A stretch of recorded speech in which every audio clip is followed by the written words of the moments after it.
અને સીટની રચના થઈ, તો આટલા દિવસો થયા છે છતાં પણ હજી પીડિત નવનીતભાઈને કોઈ ન્યાયની ઉમ્મીદ નથી. હમણાં રૂબરૂ અમે ખબર અંતર જઈને પૂછ્યા નવનીતભાઈને, તો એણે એમ કહ્યું કે હજુ અમને કોઈ પૂછવા આવ્યું નથી.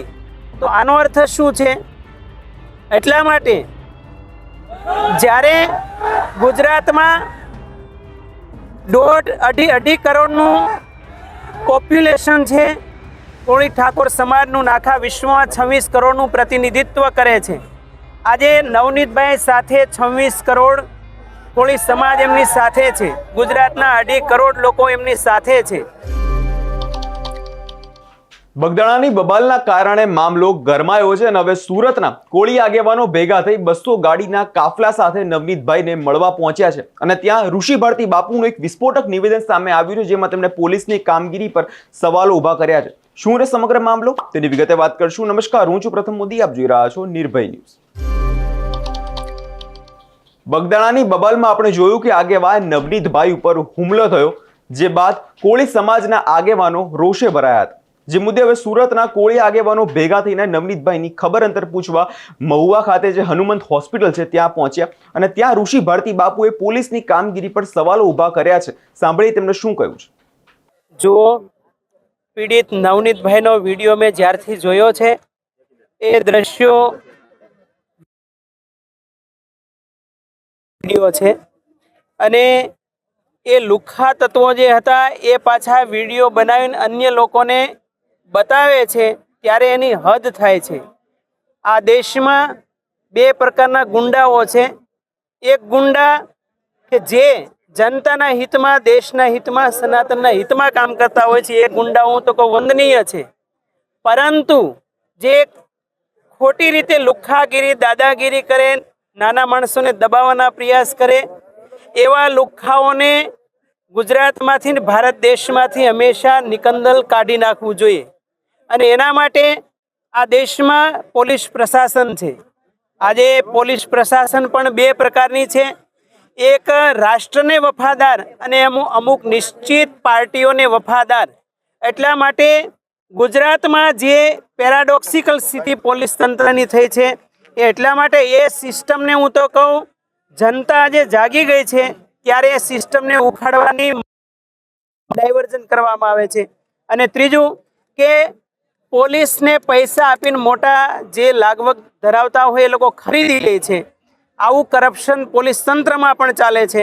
અને ચોથું કારણ કે જે પીડિત વ્યક્તિને કલમ લગાડવી જોઈએ કાયદા કાનૂન પ્રમાણે, એ કલમ ન લગાડે અને હળવી કલમો લગાડી અને હંમેશા એમાં છટકબારી પકડી લે છે.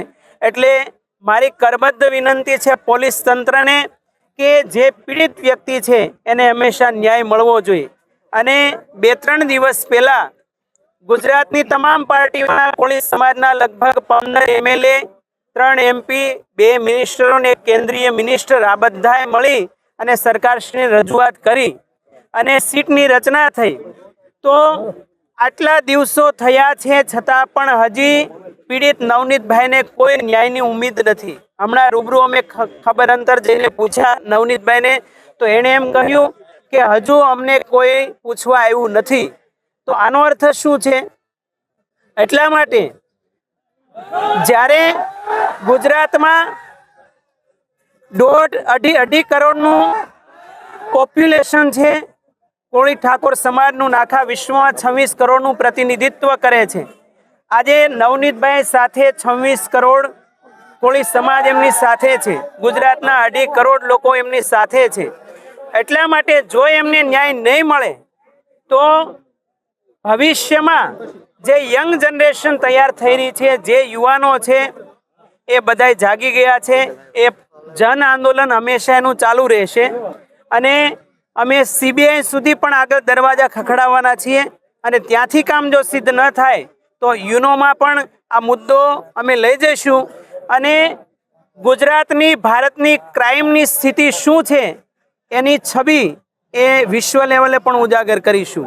જી ઋષિ ભારતી બાપુનું કહેવું છે પોલીસ આ ઘટનાને ગંભીરતાથી નથી લઈ રહી અને આ ઘટનામાં પોલીસ તપાસ યોગ્ય નહીં કરે તો અમે સીબીઆઈ તપાસની પણ માંગ કરીશું, કારણ કે પોલીસ દ્વારા હંમેશા યોગ્ય મુદ્દાને બદલે મુદ્દો ડાયવર્ટ કરવાનું કામ પોલીસ દ્વારા કરવામાં આવતું હોય છે, જેવા આરોપો ઋષિ ભારતી બાપુ દ્વારા લગાવવામાં આવ્યા છે. હવે જોવાનું રહ્યું કે પોલીસ તંત્ર દ્વારા કોઈ પણ પ્રકારે યોગ્ય પગલાં લેવાય છે કે નહીં. આ વિષયને લઈને તમારો શું અભિપ્રાય છે તેમને કમેન્ટ કરી ચોક્કસથી જણાવજો અને અમારી ચેનલ નિર્ભય ન્યૂઝને લાઇક, શેર અને સબસ્ક્રાઇબ કરવાનું ભૂલશો નહીં.